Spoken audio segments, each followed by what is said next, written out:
કાંકરેજ તાલુકાના અરણીવાડા ગામે સરપંચ શ્રી રામપ્રસાદ ઠક્કરના વરદ હસ્તે રિબિન કાપી લાઇબ્રેરીને ખુલ્લી મૂકવામાં આવી। આજના યુગમાં જ્યારે શિક્ષણ તરફ જમાનો જઈ રહ્યો છે, કાંકરેજ તાલુકાના અરણીવાડા ગામે સરપંચ રામપ્રસાદ ઠક્કરના વરદ હસ્તે રિબિન કાપી લાઇબ્રેરીને ખુલ્લી મૂકવામાં આવી। આજના યુગમાં જ્યારે શિક્ષણ તરફ જમાનો જઈ રહ્યો છે, ત્યારે કાંકરેજ તાલુકાના અરણીવાડા ગ્રામજનો દ્વારા વિદ્યાર્થીઓને શહેરમાં જઈ હેરાન ન થવું પડે તે માટે ગામમાં જ અદ્યતન લાઇબ્રેરીનું ઉદ્ઘાટન કરવામાં આવ્યું। ગામના વિદ્યાર્થીઓને સમયની સાથે પૈસા પણ બચશે।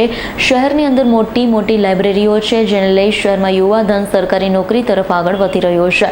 ગામડાઓ પણ પાછળ ન રહી જાય તેવા આશયથી અરણીવાડા ગ્રામજનો દ્વારા ગામમાં એક લાઇબ્રેરી બનાવી છે। ગ્રામજનોના ફાળા સાથે લાઇબ્રેરી આજે ખુલ્લી મૂકવામાં આવી। આવનારા સમયની અંદર અરણીવાડા ગામમાં પણ દર વર્ષે યુવાનો સરકારી નોકરીમાં જોડાશે તેવું આગેવાનોનું માનવું છે। મુખ્ય મહેમાન તરીકે શિક્ષક સોમાજી ડાભી, શિક્ષક શ્રી દિલીપસિંહ રાઠોડ દ્વારા નવીન લાઇબ્રેરી માટે દાન પેટે ₹25,000 આપવામાં આવ્યા હતા। શિક્ષક સોમાજી ડાભીએ જણાવ્યું હતું, આજના યુગની અંદર શિક્ષણની ખૂબ જ જરૂરિયાત છે।